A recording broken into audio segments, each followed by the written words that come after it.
Hola, buenas noches, soy Rogelio Treviño Picasso y voy a exponer sobre la unidad 1. Primero que nada nos muestra sobre los conceptos básicos, que es la base sobre esta unidad. Lo primero vendría siendo el rango, que es un conjunto de valores existentes que se pueden tomar mediante un instrumento.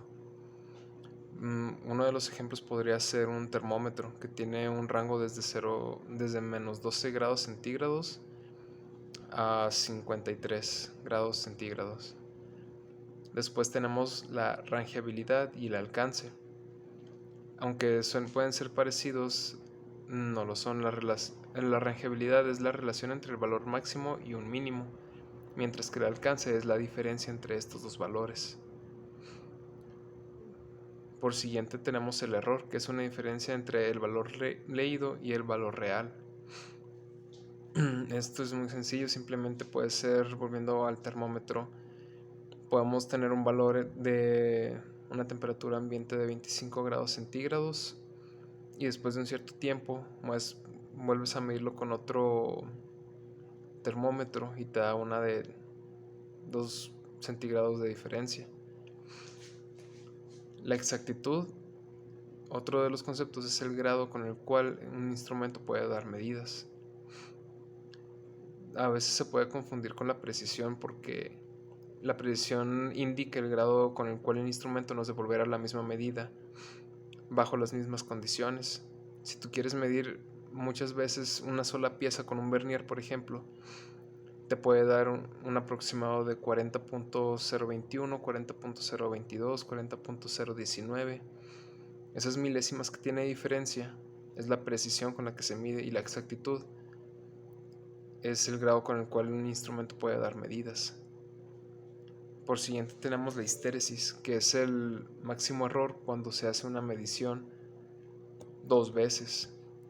Una cuando se mide ascendentemente al valor de la variable y la otra cuando se hace descendentemente. Por siguiente tendríamos la clasificación y las características de los instrumentos. Bueno, en esto, como sabemos, hay diferentes tipos de instrumentos, pero también estos instrumentos tienen diferentes clasificaciones. Para empezar, los instrumentos vendrían siendo los elementos o dispositivos capaces de determinar la magnitud con la que se presenta determinado evento. Puede ser un evento como la temperatura, la velocidad, o una magnitud física como un peso, o un tipo de medición de longitud. Y gracias a esto podemos interpretar y hacer comparaciones de los valores obtenidos de cualquier tipo de prácticamente de todo, porque ya hay instrumentos para medir casi todo lo que tenemos a nuestro alrededor. Ahora, bajo estos conceptos de la clasificación y las características podemos tener la sensibilidad, que es la menor cantidad de variación en la magnitud que se puede medir. También dentro de los instrumentos se encuentran los instrumentos de sensibilidad, de tipo análogos y digitales. Los análogos son aquellos que para medir unas variables se usan directamente la señal, o sea que indica el valor de la variable a medir en forma continua y se transfiere a una escala de medición. En cambio, las digitales, que es otro tipo, son aquellos instrumentos que trabajan midiendo cantidades discretas o específicas dentro de una determinada magnitud. Algunos dicen que los instrumentos análogos no son tan exactos, pero esto no es cierto. De hecho, los instrumentos análogos son los más exactos, ya que te entregan una mayor cantidad de valores, pero por lo mismo que son exactos, a veces este tipo de errores como la histéresis o de precisión o exactitud hacen que varíen mucho, pero son cosas que nosotros no podemos controlar gracias a la calidad de los instrumentos que nosotros tenemos. Mientras que los digitales, como su nombre lo dice, tienen componentes electrónicos que nos permiten hacer mediciones, pero básicamente se rigen con por así decirse, un régimen binario de un sí o un no. o puede ser 38 grados centígrados o puede ser 37, mientras que en un análogo solo puede ser 36.5827.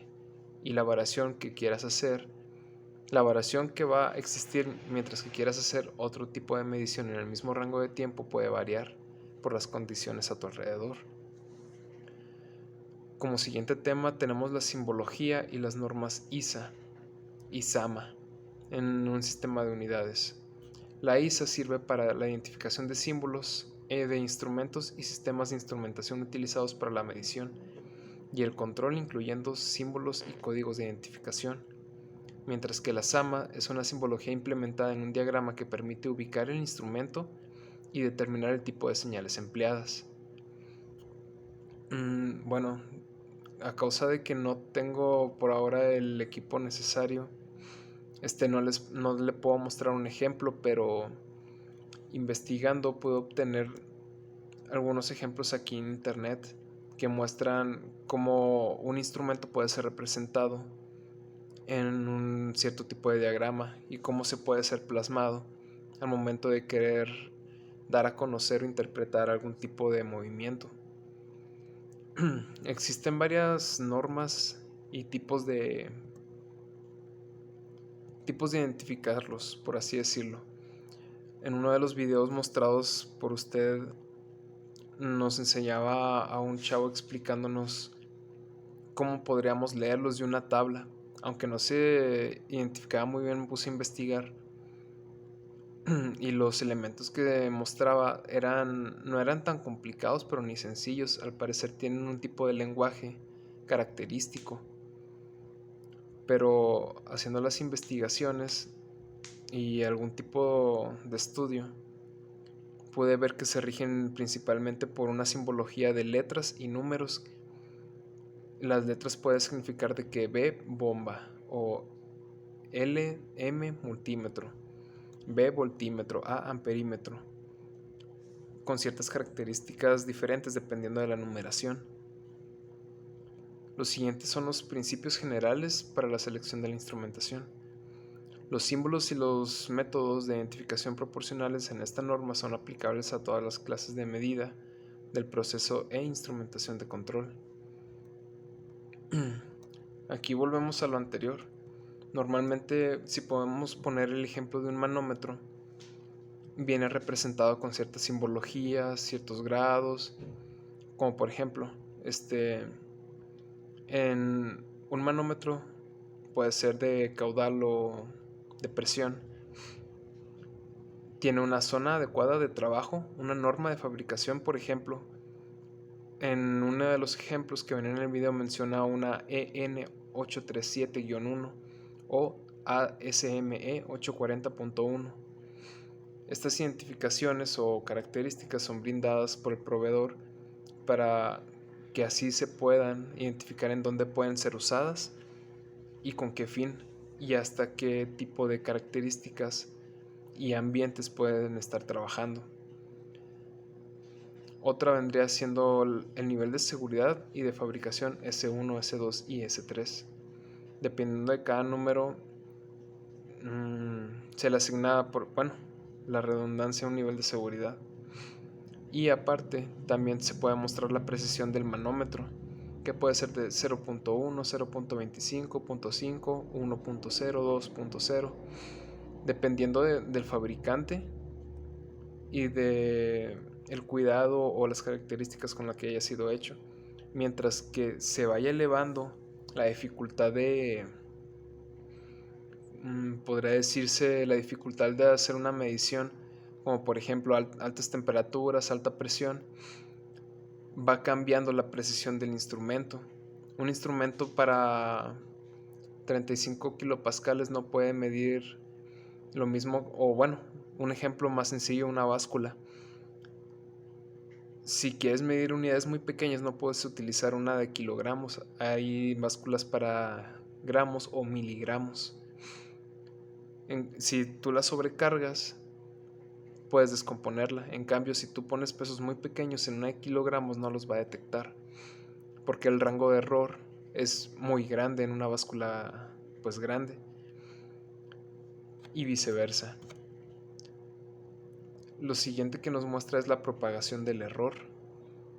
Esto tiene diferentes conceptos. Mientras que, bueno, el error simplemente viene siendo como tú, por ejemplo, un error de observación.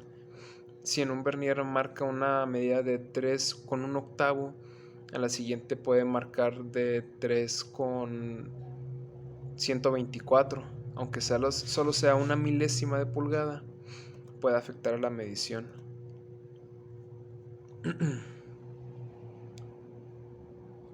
Y también lo que puede influir en este tipo de errores es la influencia en condiciones ambientales, lecturas diferentes de los instrumentos. En caso de un vernier digital, varía mucho entre si es un 1 o un 0. Los valores inexactos del instrumento patrón, muestra del producto no representativa, por ejemplo en la medida de temperatura con un termómetro de patrón de vidrio, la masa del bulbo cambia la temperatura de la muestra y el peso cuya temperatura desea medirse.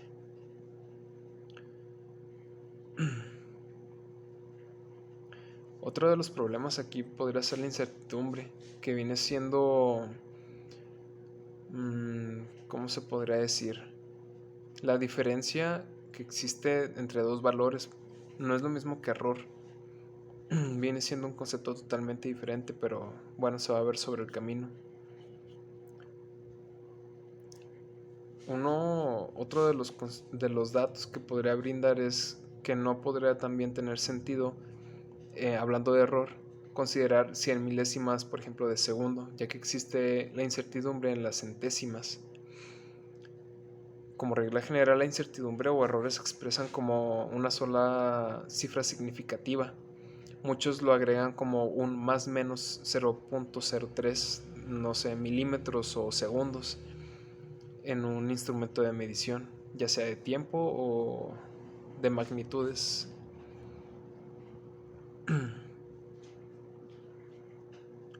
Una regla general establece que la última cifra significativa del resultado de una medida debe de ser lo mismo, del mismo orden de magnitud, misma posición decimal que la incertidumbre o error.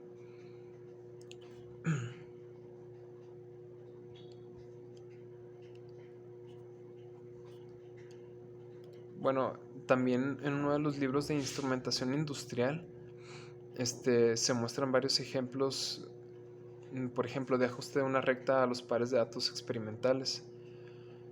Por el método de mínimos cuadrados, la ecuación de la recta es 116.9 por x más 0.08 y el coeficiente de regresión vale 0.99983, lo que significa que los datos experimentales sustentan que la relación entre las líneas variables x, e y y son lineales. Esto indica que, por ejemplo, en una tabla de 0 más 20 más 20 más 20 hasta llegar a 160, en el eje de las x y en el eje de las y de 0, 2, 4, 6, de 2 en 2 hasta llegar a 18, como dice la ecuación de la recta es ajustada a 116.9x más 0.08, introduciendo los valores de x te da una y, obviamente, pero a cualquier valor que tú le ajustes, por ejemplo, de 15.2, te va a salir, como introduciendo lo de la x a la ecuación para obtener y, va a salir 1.8. Si introduces 7.2 o 31.6, te va a salir otro valor. Dependiendo del valor que metas, te va a dar un punto sobre la gráfica y va a establecer una línea recta o lineal. Y esto va a mostrar el factor de cobertura, que se determina de acuerdo con el nivel de confianza de la incertidumbre. Este es uno de los ejemplos que se muestra en el libro de instrumentación industrial,